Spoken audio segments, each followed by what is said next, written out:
Boa noite, pessoal. Vamos trabalhar. Nosso último encontro, a gente trabalhou Daniel 7, fazendo a transição da metade do livro de Daniel e entrando na área profética do livro propriamente dita, que são os capítulos 7 a 12 de Daniel.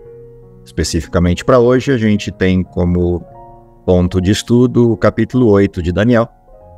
Então vamos começar por uma leitura introdutória do capítulo e a partir daí a gente vai fazendo algumas pausas e comentando algumas questões na interpretação do capítulo 8 de Daniel. No terceiro ano do reinado do rei Belsazar, eu, Daniel, tive outra visão, a segunda. Na minha visão, eu vi na cidade de Suzã, na província de Elão. Na visão, eu estava junto ao canal de Ulai. Olhei para cima e diante de mim, junto ao canal, estava um carneiro. Seus 2 chifres eram compridos, um mais que o outro, mas o mais comprido cresceu depois do outro. Observei o carneiro enquanto ele avançava para o oeste, para o norte e para o sul. Nenhum animal conseguia resistir-lhe, e ninguém podia livrar-se do seu poder. Ele fazia o que bem desejava e foi ficando cada vez maior. Enquanto eu considerava isso, de repente um bode, com um chifre enorme entre os olhos, veio do oeste, percorrendo toda a extensão da terra, sem encostar no chão. Ele veio na direção do carneiro de 2 chifres que eu tinha visto ao lado do canal, e avançou contra ele com grande fúria. Eu o vi atacar furiosamente o carneiro, atingindo-o e quebrar os seus 2 chifres. O carneiro não teve forças para resistir a ele. O bode o derrubou no chão e o pisoteou, e ninguém foi capaz de livrar o carneiro do seu poder. O bode tornou-se muito grande, mas o auge da sua força, o seu grande chifre foi quebrado, e em seu lugar cresceram 4 chifres enormes, na direção dos 4 ventos da terra. De um deles saiu um pequeno chifre, que logo cresceu em poder na direção do sul, do leste e da terra magnífica. Cresceu até alcançar o exército dos céus, e atirou na terra parte do exército das estrelas e a pisoteou. Tanto cresceu que chegou a desafiar o príncipe do exército, suprimiu o sacrifício diário oferecido ao príncipe e ao local do santuário foi destruído. Por causa da rebelião, o exército dos santos e o sacrifício diário foram dados ao chifre. Ele tinha êxito em tudo o que fazia, e a verdade foi lançada por terra. Então ouvi 2 anjos conversando, e um deles perguntou ao outro: quanto tempo durarão os acontecimentos anunciados por essa visão? Até quando será suprimido o sacrifício diário e a rebelião devastadora prevalecerá? Até quando o santuário e o exército ficarão entregues ao poder do chifre e serão pisoteados? Ele me disse: isso tudo levará 2.300 tardes e manhãs, então o santuário será reconsagrado. Ok, até aí está de bom tamanho. Essa é a introdução do capítulo com a descrição central da visão de Daniel. Então, a primeira coisa importante desse texto é a localização temporal. Se a gente reparar, o capítulo 7, ele inicia com uma referência temporal dizendo o primeiro ano de Belsazar. O capítulo 8 referencia a história como o terceiro ano de Belsazar, portanto, um pouco mais à frente nessa história. Se o primeiro ano de Belsazar está ali por volta de 552, 53 a.C., o terceiro ano vai estar por volta de 550 a 51 a.C. Então, a referência temporal dessa visão, ela é algum tempo antes da destruição de Jerusalém, da destruição de Babilônia, a invasão feita pelo reino Medo-Pérsia à Babilônia. Nós estamos falando aí de alguma coisa em torno de aproximadamente aí 13 anos, 12 anos antes da invasão de Medo-Pérsia à Babilônia no ano 539. Ou seja, dentro desse contexto, dentro desse tempo, Daniel tem uma visão em específico, que essa visão ela diz respeito há algo que impressiona Daniel. Essa é uma das visões interessantes do livro, porque ela provoca em Daniel uma mudança comportamental bastante radical, e a gente vai ver isso no fim do capítulo. Qual é a visão de Daniel e o que chama a atenção nessa visão? Então, a primeira coisa que chama a atenção é que aparecem nessa visão 2 animais. O primeiro desses animais, um cordeiro, o segundo desses animais, um bode. E isso produz uma diferença, um modelo diferencial em relação às outras abordagens que a gente viu no capítulo 2 e no capítulo 7. Lembrando que há uma conexão direta entre o capítulo 2 e o 7, na visão da estátua e na visão dos 4 animais apresentados no capítulo 7. Essa correspondência direta entre os 4 metais da estátua, os 4 animais, os 10 dedos da estátua, os 10 chifres no quarto animal, essa correspondência direta, ela parece se quebrar ou desaparecer no capítulo 8. E por isso o capítulo 8 oferta um desafio maior na sua interpretação, um desafio maior na sua apresentação de texto, porque conectar esses 2 animais com o restante é uma tarefa que não é simples. Pelo menos num primeiro momento, ela exigiria algum tipo de inferência que ainda assim ficaria no vazio se a gente não tiver uma referência bastante sólida de interpretação apresentada por Daniel.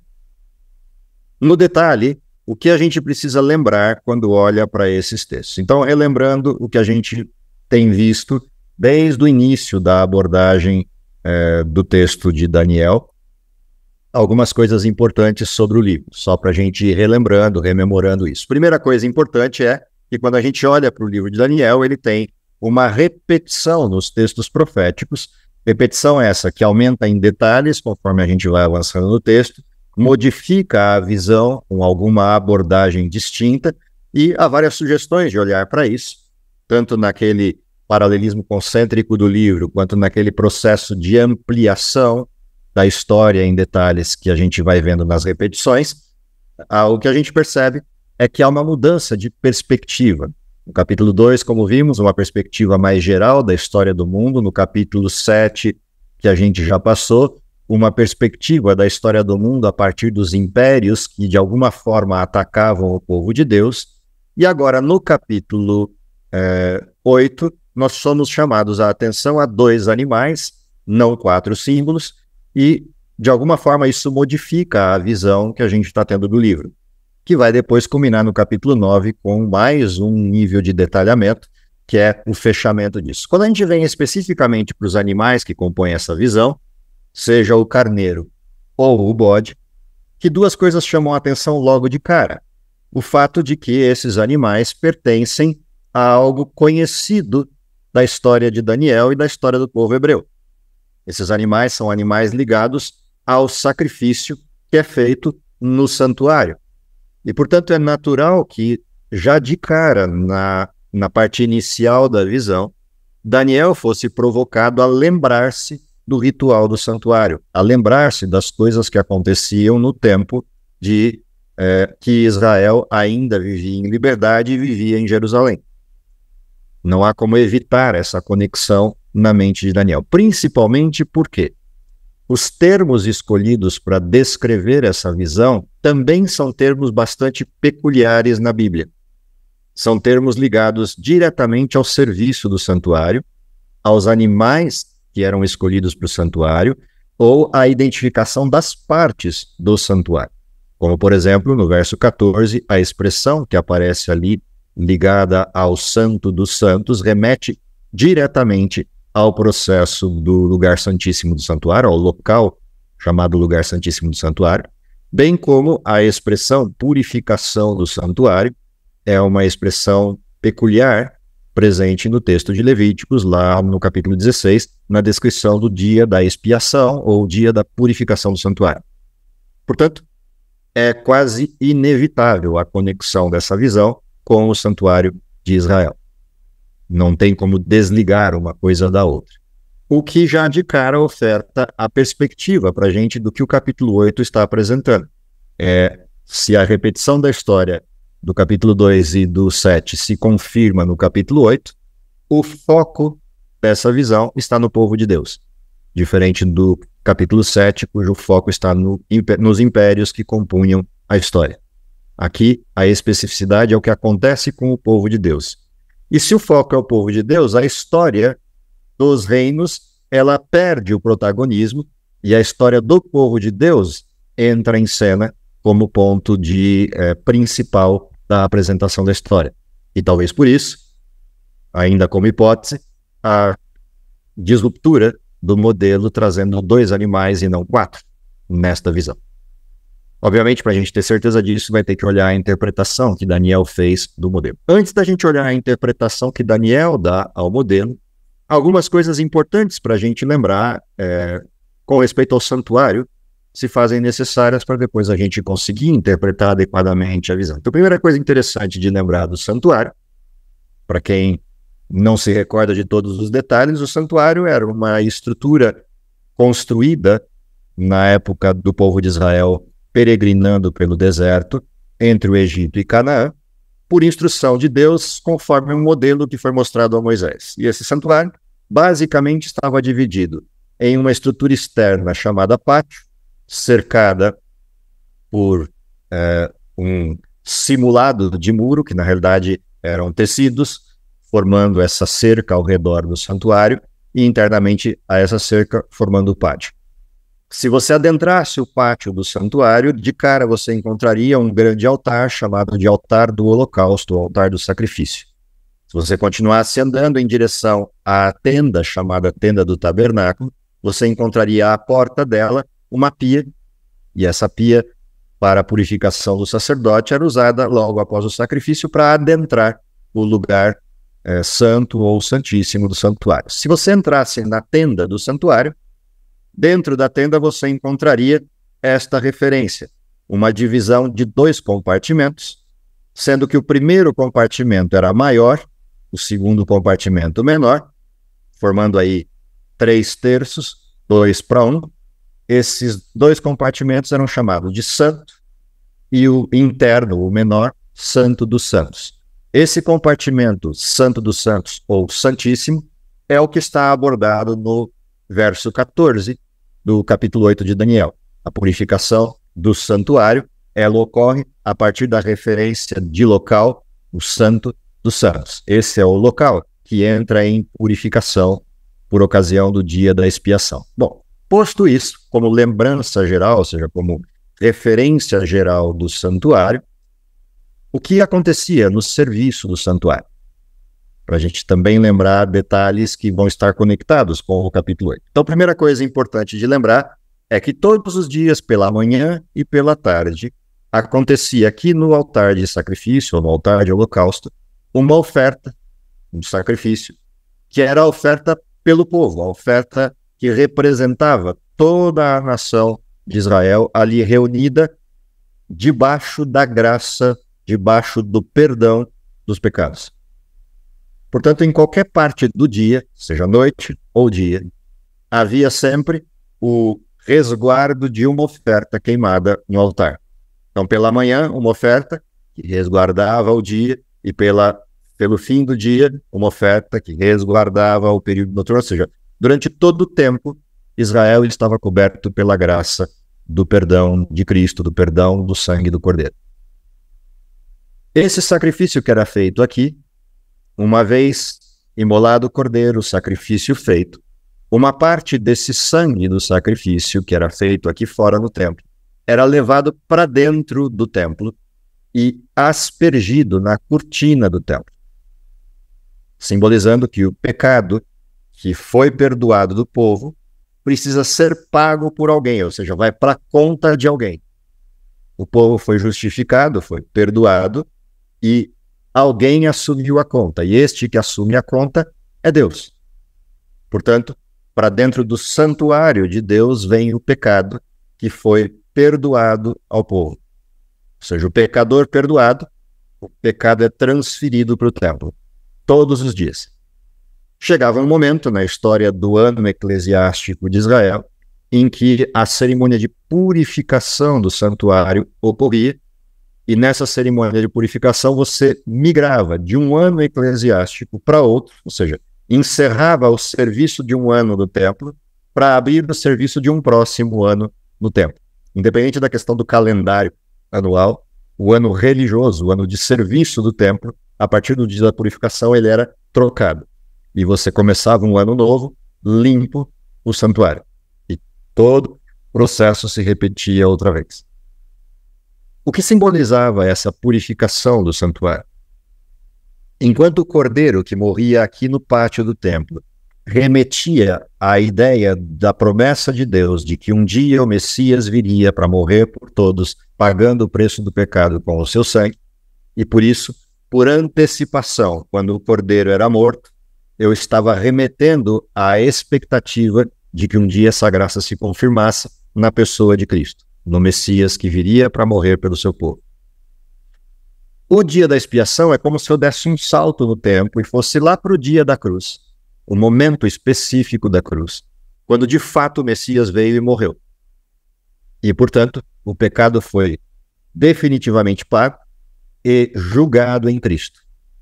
E isso é uma cena interessante nessa transposição do que acontecia todo dia e do que acontecia no dia da purificação. Ou seja, o dia da purificação era o dia do julgamento do sacrifício de Cristo e, consequentemente, o julgamento de todo o serviço de perdão fornecido antecipadamente, ancorado na expectativa da vinda do Cristo. Essa era uma cerimônia, obviamente, simbólica, metafórica, não era real nem mística, mas era uma cerimônia que lembrava o efeito direto da promessa de Deus aqui em Gênesis 3,15 e o cumprimento dela na cruz e ressurreição de Cristo. Ou seja, em outras palavras, é o mesmo que dizer que se Cristo morresse e não tivesse nele pecado, ele se apresentaria diante de Deus, e se apresentando diante de Deus como aquele que se responsabilizou pelo pecado, perdoando o pecador, como ele em si mesmo não carregava pecado, ele sobrevive diante do trono de Deus em juízo. E esse era o símbolo do dia da purificação, quando o sumo sacerdote, que é um tipo, enquanto simbologia, do Cristo. Se a gente olhar Hebreus deixa isso bastante claro no desenho.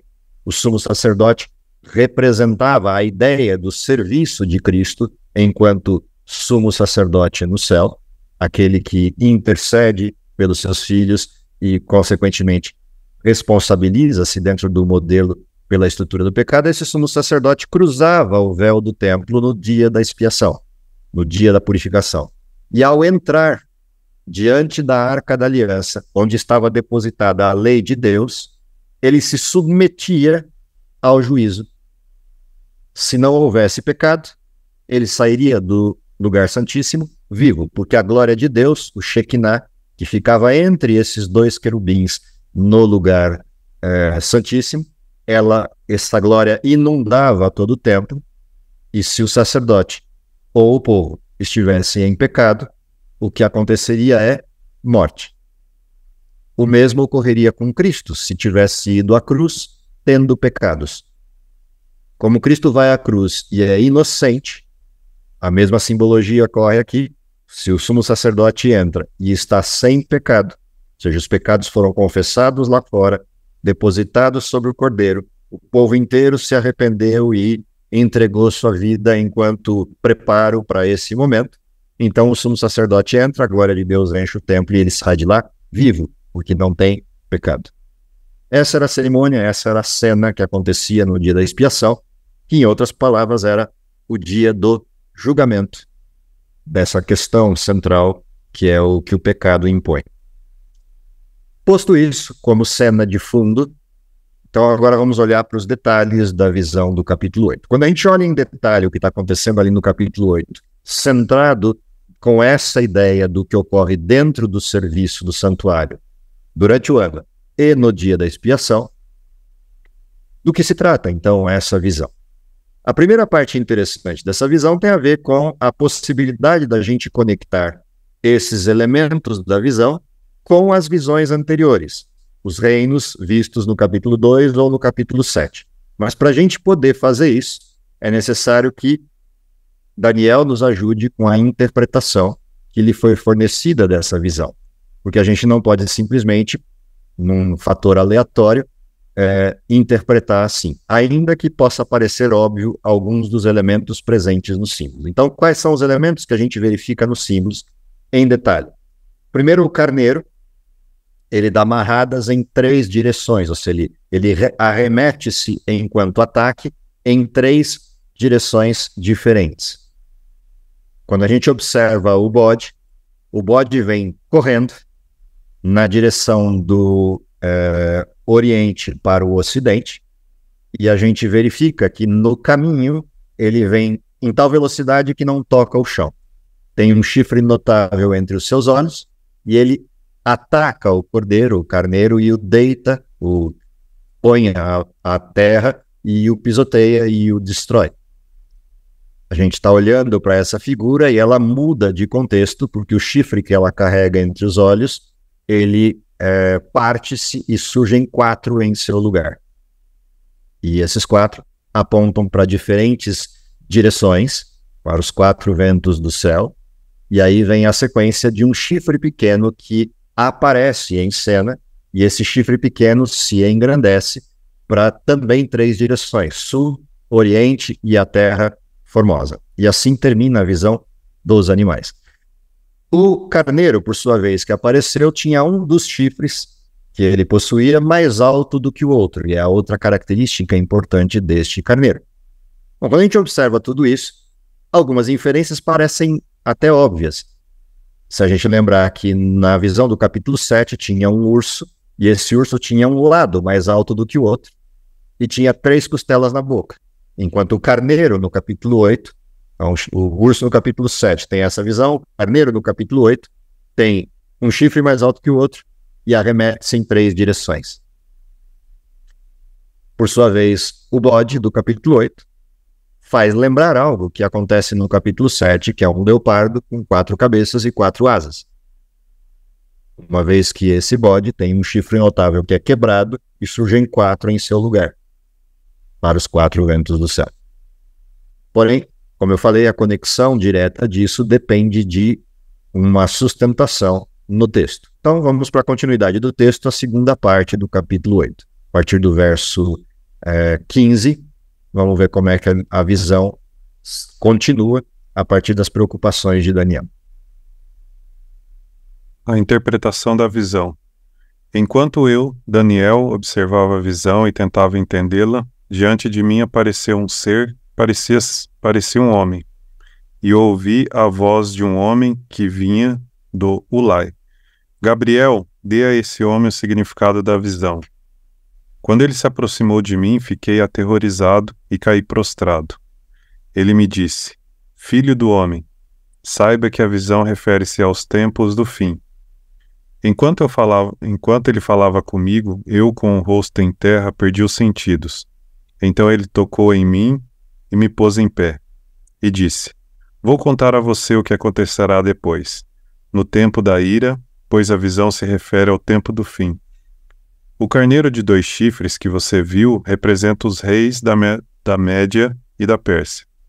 O bode peludo é o rei da Grécia, e o grande chifre entre os seus olhos é o primeiro rei. Os 4 chifres que tomaram o lugar do chifre que foi quebrado são 4 reis. Seus reis surgirão da nação daquele rei, mas não terão o mesmo poder. No final do reinado deles, quando a rebelião dos ímpios tiver chegado ao máximo, surgirá um rei de duro semblante, mestre em astúcias. Ele se tornará muito forte, mas não pelo seu próprio poder. Provocará devastações terríveis e será bem-sucedido em tudo o que fizer. Destruirá os homens poderosos e o povo santo. Com o intuito de prosperar, ele enganará muitos e se considerará superior aos outros. Destruirá muitos que nele confiam e se insurgirá contra o príncipe dos príncipes. Apesar disso, ele será destruído, mas não pelo poder dos homens. A visão das tardes e das manhãs que você recebeu é verdadeira. Cele, porém, a visão, pois refere-se a um tempo futuro. Okay. Eu, Daniel, Eu, Daniel, Daí vai ler até o final. eu, Daniel, fiquei exausto e doente por vários dias. Depois levantei-me e voltei a cuidar dos negócios do rei. Fiquei assustado com a visão, estava além da compreensão humana. Ok. Que coisas interessantes há nessa segunda parte? Bom, a primeira delas é que Daniel facilita a nossa vida e ele interpreta o sonho. Ou seja, é apresentado para ele o que significa o carneiro e o que significa o bode. Portanto, a gente não tem que estabelecer a correlação, porque Daniel já fez isso para nós e mais, ele faz isso e nomina os reinos, ele delimita quem são esses animais. Ele não só cita que esses animais são 2 reinos, mas diz quais são. O que significa, então, que a gente pode voltar ao modelo da visão e, voltando à visão, sem nenhuma dúvida, sem nenhuma dificuldade, referenciar estes reinos. Ou seja, o primeiro desses elementos apresentados ali, que é o carneiro, com um lado mais alto do que o outro nos seus chifres, representa os reis da Média e da Pérsia. Portanto, a aliança medo-persa é a representação do carneiro. Portanto, o carneiro é o mesmo que o peito e braços de prata da estátua, o mesmo que o urso da visão do capítulo 7. As marradas que o carneiro dá em 3 direções estão representadas pelos reinos invadidos pela aliança medo-persa. Na parte norte, a Lídia, na parte sul, o Egito, na parte central, o reino da Babilônia, território da Babilônia, são os que representam essas investidas do carneiro. O fato de um chifre ser mais alto do que o outro remete aos 2 reis em tela, Dario e Ciro, e a importância e a proeminência de Ciro como imperador sobre Dario, isso está representado nessa figura do carneiro. A figura seguinte, Daniel interpreta como sendo, ele apresenta a interpretação como sendo a Grécia, o reino da Grécia. Aqui tem uma peculiaridade, uma curiosidade só interessante, de que nos textos mais antigos a gente não encontra a palavra Grécia. Aqui aparece o bode peludo, é o rei de Javã. E é interessante essa referência, rei de Javã, porque essa é uma referência do livro de Gênesis, presente lá no capítulo 10 de Gênesis, na sequência das genealogias de Noé, aparece como um dos descendentes do território jafetita, os descendentes de Jafé, esse tal Javã. E é interessante que entre eles são repartidas as ilhas das nações. E se a gente referenciar, então, essa abordagem que o livro de Daniel faz de território de Javã, então a Grécia, como nós conhecemos hoje, são as ilhas das nações de quem aqui da região da Armênia, ali próximo onde está o Monte Ararat, desceu para ocupar as ilhas das nações, formando a Grécia Antiga. Os descendentes de Jafé, a partir de Javã, ocupam esse território e formam o chamado Reino Grego.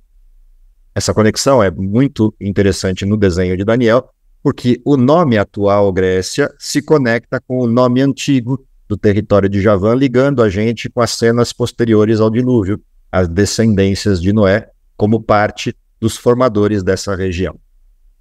Fecha a curiosidade histórica, voltamos para o texto. O bode, então, representa a Grécia, vindo nesta direção, ou seja, vindo da região da Europa para atacar a região da Medo-Pérsia, daí a direção de corrida desse bode. Ele vem numa velocidade tal que nem toca o chão e com a sua força e ferocidade ataca o carneiro e o destrói, o põe rendido nesse ataque, que é algo que relembra ou remete às invasões e à força do processo de invasão de Alexandre o Grande, daí o nome que ele recebe, a alcunha que ele recebe de Alexandre o Grande, pelas suas façanhas com os seus exércitos, as falanges macedônicas, nos ataques e invasões desse território. A sequência do texto diz que no auge da sua força ele se quebra, se parte esse chifre, surgindo 4 em seu lugar. Se a gente olha a sequência do modelo, isso remete ao que a gente viu lá na visão do capítulo 7, que são as 4 cabeças do leopardo, a divisão do Império Grego nos reinos que se sucederam, ou nas estruturas de reinado que se sucederam ao reinado de Alexandre, pelos seus generais, Licímaco, Cassandro, Ptolomeu e Seleuco, dividindo o reino, o Império Grego, em 4 partes, formando então a aliança do mundo helênico, que depois, na sequência, quando a gente olha a história lá no capítulo 7, é invadido pelo Império Romano. O capítulo 8 não está preocupado necessariamente com os impérios. O foco está no povo de Deus e em algo que essa cena de representação do santuário traz à tona ou evoca na mente do leitor.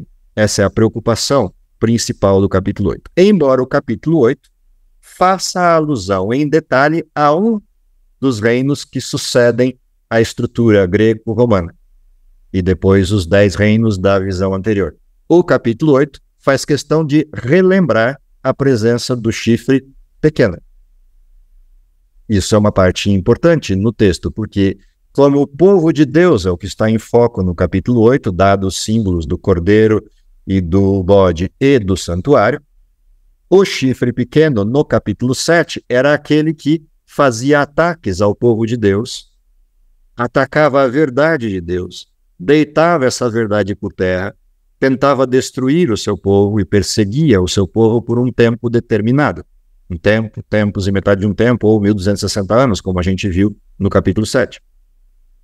O capítulo 8 traz de novo esse mesmo símbolo, com certo grau de detalhe, como a gente pode perceber, tanto na estrutura ali, a partir dos versos 11 em diante, e se engrandeceu sobremaneira contra o príncipe do exército dos céus, e por ele foi tirado o sacrifício contínuo, e o lugar do seu santuário foi lançado por terra, um exército lhe foi dado contra o sacrifício contínuo por causa da transgressão, e lançou a verdade por terra, fez isso e prosperou. São as mesmas referências que nós vimos no capítulo 7, aplicadas a esse chifre pequeno. Se a gente olhar a sequência ainda, a frase de pergunta que aparece entre os 2 anjos é: até quando vai durar isso?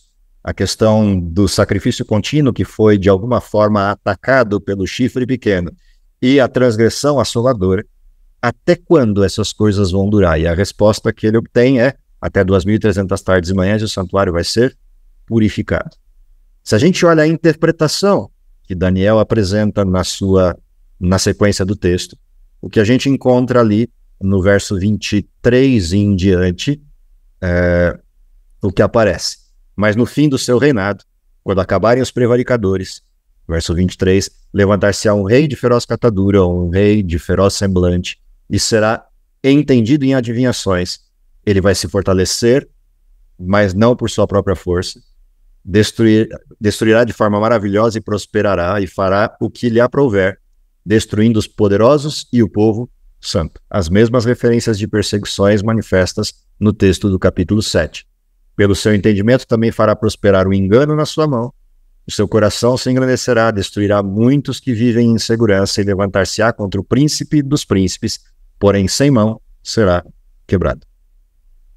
Ou seja, são referências similares àquelas que nós vimos na representação do chifre pequeno lá no capítulo 7, ou seja, é um poder e um reino, ele se levanta a partir do Império Romano, ele surge na parte ocidental do Império, entre os 10 reinos, e aí vem, é um poder supressivo, porque derruba 3 reinos, é um poder diferente, ele reina com um poder que não é seu, é um poder que se manifesta com um mix de estrutura de reinado e religiosidade. Por quê? Porque ele ataca verdades quando ele entra no seu domínio.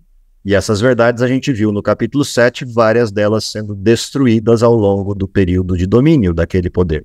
Ou seja, enquanto o chifre pequeno exerceu o seu poder, a verdade de Deus foi uma a uma das verdades bíblicas sendo postas abaixo, naquela lista que vimos no capítulo 7.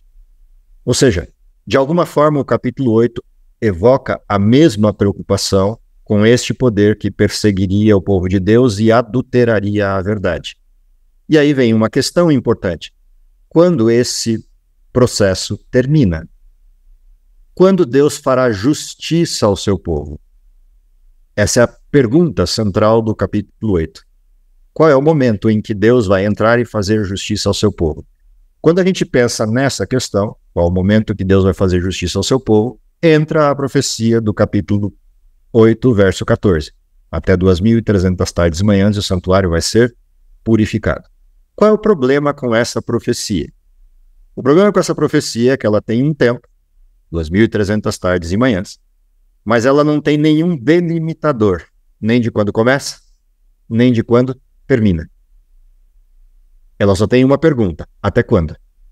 E uma resposta, até que passe esse tempo. Portanto, quando o anjo termina o processo de explicações, quando Daniel conclui a visão e recebe as explicações, ele recebe junto com o pacote das explicações uma ordem, que é o verso 26. O verso 26 diz: a visão da tarde e da manhã que foi dita é verdadeira. Mas você, Daniel, sela essa visão, cerra essa visão, fecha essa visão, porque ela se refere ainda a dias muito distantes. E aí o que acontece? Daniel fica sem entender.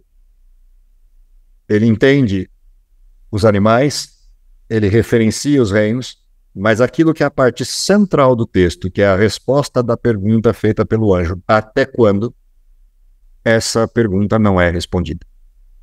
E Daniel fica literalmente no vácuo, com apenas uma informação. Fecha a visão, porque ela não é para o seu tempo. Qual foi o resultado disso? O resultado disso, verso 27 descreve: eu, Daniel, enfraqueci, estive enfermo durante alguns dias, então levantei-me para tratar dos negócios do rei e espantei-me acerca da visão, porém não havia quem a entendesse. Ou seja, o capítulo 8 ele fica com um ponto de interrogação para nós bem grande, e esse ponto de interrogação é: ok, o que significam as 2.300 tardes e manhãs, como elas se aplicam, como elas se interpretam. E a gente não vai ter a resposta no capítulo 8, a gente só vai ter a resposta a partir do capítulo 9, que é quando a gente começa a ter um vislumbre do que significou a visão do capítulo anterior. O que ainda a gente tem para olhar no capítulo 8? Para relembrar do que a gente já viu dentro da estrutura. No capítulo 7, a gente tem algumas pistas que apontam para o 8. O capítulo 7 também terminou com uma pergunta não respondida. Lembram qual é? Lá no capítulo 7 a gente tinha a descrição dos reinos, a gente tinha todo o processo culminando naquele chifre pequeno, que terminava com o tempo de governança daquele chifre pequeno. Quando a gente estabeleceu as conexões da interpretação daquele chifre pequeno, o que a gente percebeu? Que aparecia uma referência de que no fim do domínio do chifre pequeno, logo depois que ele perdesse o seu poder, assentar-se-ia um tribunal, abrir-se-iam livros e teria início um julgamento. Isso é o que a gente percebeu no final do tempo de governança, ou seja, no fim dos 1.260 dias, quando termina o governo do chifre pequeno. Logo depois disso deveria se assentar um tribunal no céu, Deus regeria um julgamento, e ao fim desse julgamento, Cristo voltaria à Terra. O que significa, então, que a gente tem uma pista no capítulo 7, pela pergunta que ficou em aberto, de algo que aponta para o capítulo 8. O capítulo 8, ele referencia um tempo profético ligado a uma questão de julgamento, que é a purificação do santuário, no caso de Israel, o julgamento de todo um ano eclesiástico de perdão de pecados, materializado pela simbologia do sumo sacerdote entrar no lugar santíssimo e se apresentar diante de Deus. Portanto, uma cena de julgamento. Semelhante àquilo que ficou como pergunta em aberto no capítulo 7. O que significa que talvez a sugestão do capítulo 8, até que a gente leia o 9, tivesse relação com isso. Ou seja, as 2.300 tardes e manhãs estivessem conectadas com a pergunta não respondida do capítulo 7. Mas para a gente ter certeza disso, teríamos que avançar ao capítulo 9 e olhar se ele nos dá e o que nos dá de referência para isso. Outra coisa interessante de relembrar são as correlações, as simbologias todas que a gente já viu. Então lá no capítulo 2, todos os símbolos da estátua, o ouro, a prata, o bronze, o ferro, o barro misturado com o ferro e a pedra que destrói a estátua, conectadas, o ouro com o leão do capítulo 7, que não aparece conectado com nada no capítulo 8, porque o capítulo 8 começa a partir da Medo-Pérsia, portanto começa com a visão a partir do segundo símbolo. A prata, o urso e o carneiro estão conectados com o reinado Medo-Persa. O bronze, o leopardo e o bode conectados com a representação da Grécia. O ferro, o animal terrível e espantoso do capítulo 7, não aparece no 8, que é a Roma Imperial. O barro e o ferro, os 10 reinos, também não aparecem no capítulo 8, aparecem no 7 como 10 chifres, mas não aparecem no 8, o símbolo dos povos bárbaros e a Europa Antiga.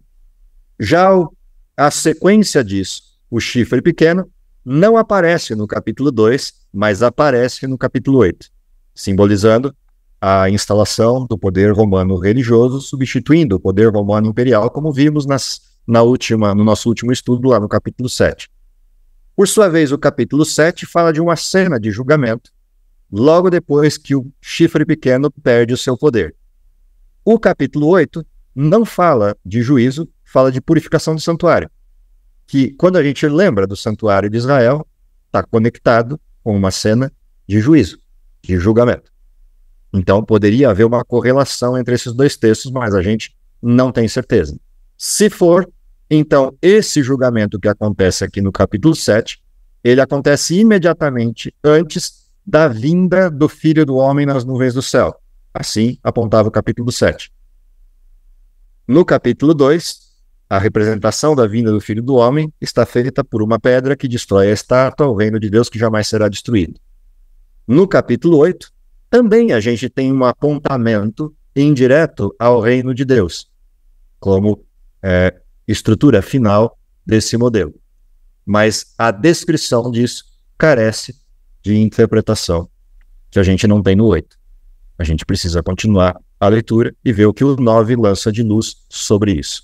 Então, fechando com o capítulo 9, a gente começa a estabelecer a parte final dessas correlações, ou seja, os 4 elementos de repetição centrais do livro de Daniel se dão no capítulo 2, no capítulo 7, no capítulo 8 e no capítulo 9. A partir do 10, 11 e 12, a gente volta a distanciar de novo a câmera para olhar a história por uma outra perspectiva, já retornando à culminância da história lá no capítulo 12, que é o fim de toda a história. Então, o ponto áureo do livro de Daniel, no que diz respeito a esse percurso profético, vai se dar no capítulo 9, que é o nosso próximo estudo, para conseguir fechar isso que falta no capítulo 8. Em suma, por que Daniel ficou doente? O que gerou a preocupação na mente de Daniel a ponto de ele ficar doente? Uma das questões de sugestão para isso tem a ver com Daniel ter conectado essa visão com a perspectiva do santuário de Israel e uma possível libertação do povo da Babilônia. A gente vai ver isso com mais propriedade no início do capítulo 9, mas de qualquer forma, a visão impactou Daniel por conta da questão do santuário. E é só lembrar facilmente do porquê quando a gente volta aos capítulos 4, 5 e 6 de Daniel, mas principalmente 4 e 5, e a gente se lembra da maneira como Daniel respeitava e orava ao seu Deus. No capítulo 5, na representação do conflito que a gente vê ali aparecendo de forma bastante evidente. Nos capítulos anteriores, a representação de como Daniel mantinha sua fidelidade a Deus. E tudo isso mostra que Daniel estava intimamente conectado com a ideia de que um dia o povo de Israel voltaria para Jerusalém e poderia de novo adorar no templo. E essa era a esperança que Daniel nutria no seu coração.